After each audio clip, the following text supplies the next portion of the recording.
وزیر اعظم شہباز شریف نے کہا ہے کہ قومی اسمبلی 9 اگست کو تحلیل کر دی جائے گی۔ وزیر اعظم کا اتحادی جماعتوں کے ارکان کے اعزاز میں عشائیہ، کہا اتحادی حکومت کے تعاون سے ہر مشکل پر قابو پایا۔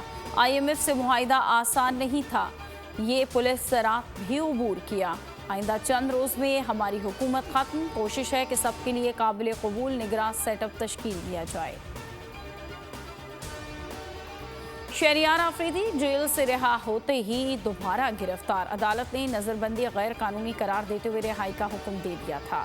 شہریار آفریدی کی بھاولپور میں گندم چوری مقدمے میں بھی حفاظتی ضمانت منظور کی تھی۔ لاہور کی عدالت نے میاں محمود الرشید اور اعجاز چودھری کے جوڈیشل ریمانڈ میں 17 اگست تک توسیع کر دی۔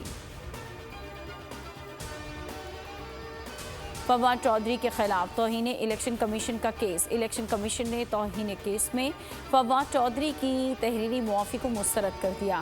حکم نامے میں کہا گیا ہے کہ فواد کے معافی نامے کا جائزہ لیا، اس سے ظاہر نہیں ہوتا کہ ان کو اپنے بیانات پر افسوس ہے۔ فواد چودھری کے بیانات سنگین ہے، محض لفظی معافی کا کافی نہیں، معاملے کی سنگینی ختم نہیں ہو سکتی۔ وائس چانسلر اسلامیہ یونیورسٹی نے سینٹ کی قائمہ کمیٹی کے سامنے یونیورسٹی میں ڈرگز کی فروخت اور ویڈیو اسکینڈلز کا اعتراف کر لیا۔ نگراں وزیر اعلیٰ پنجاب کو بریفنگ میں بتایا کہ سیکیورٹی افسر CCTV کیمروں کی ویڈیو سے طالبات کو بلیک میل کرتا اور تعلقات بناتا تھا۔ سانحہ 9 مئی میں ملوث کرداروں کے خلاف قانونی کارروائی، ٹویٹر پر 9 مئی کے واقعات کو بڑھا چڑھا کر شیئر کرنے والے افراد کے خلاف FIR درج، ملزمان پر نیا پاکستان کے ٹویٹر ہینڈل سے انتشار پھیلانے کا الزام۔ FIA نے اکاؤنٹ کا سراغ لگا کر ہینڈلرز کے خلاف مقدمہ درج کر لیا۔ 4 ملزمان نیا پاکستان کا اکاؤنٹ چلا کر انتشار پھیلا رہے تھے۔ FIR کا متن۔ لاہور جنرل ہسپتال میں تشدد کی شکار گھریلو ملازمہ کا علاج، رضوانہ کی طبیعت میں اتار چڑھاؤ جاری۔ اسپیشل میڈیکل بورڈ نے دوبارہ بچی کا معائنہ کیا۔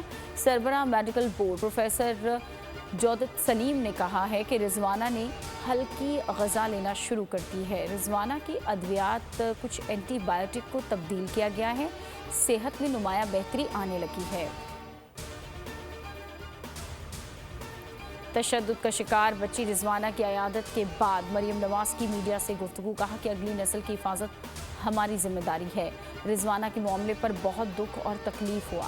رضوانہ جیسے نہ جانے کتنے کیس خوف اور ڈر کے باعث خاموش کرا دیے جاتے ہیں۔ کوئی کتنا ہی طاقتور کیوں نہ ہو، اسے قانون کے دائرے میں لایا جائے۔ قومی کرکٹ ٹیم کی ورلڈ کپ میں شرکت سیکیورٹی سے مشروط، وزیر خارجہ بلاول بھٹو کی زیر صدارت اجلاس میں فیصلہ ہو گیا۔ وزارت خارجہ کے حکام نے ٹیم بھارت بھیجنے کی حمایت کر دی۔ حتمی فیصلے سے قبل ICC سے فول پروف سیکیورٹی مہیا کرنے کی یقین دہانی لی جائے گی۔ وزیر خارجہ نے وزیر اعظم کو خصوصی کمیٹی کی کارروائی سے آگاہ کیا۔ Asian champions trophy hockey tournament میں پاکستان کا مایوس کن آغاز، چنائی میں کھیلے گئے پہلے میچ میں ملیشیا نے 1 کے مقابلے میں 3 گول سے ہرا دیا۔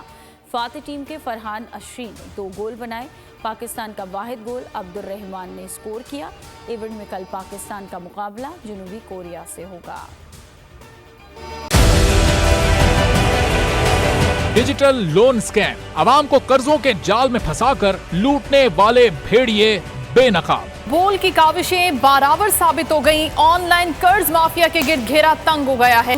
بول نے دیا اپنے عوام کا ساتھ، اٹھائی اس اسکیم کے خلاف آواز۔ بول کی ڈیجیٹل لون اسکیم کے خلاف آگاہی مہم کی سب سے بڑی ٹرانسمیشن 59% عوام نے دیکھی اپنی اسکرین پر، کیونکہ بول ہے پاکستان کا نمبر 1 نیوز چینل۔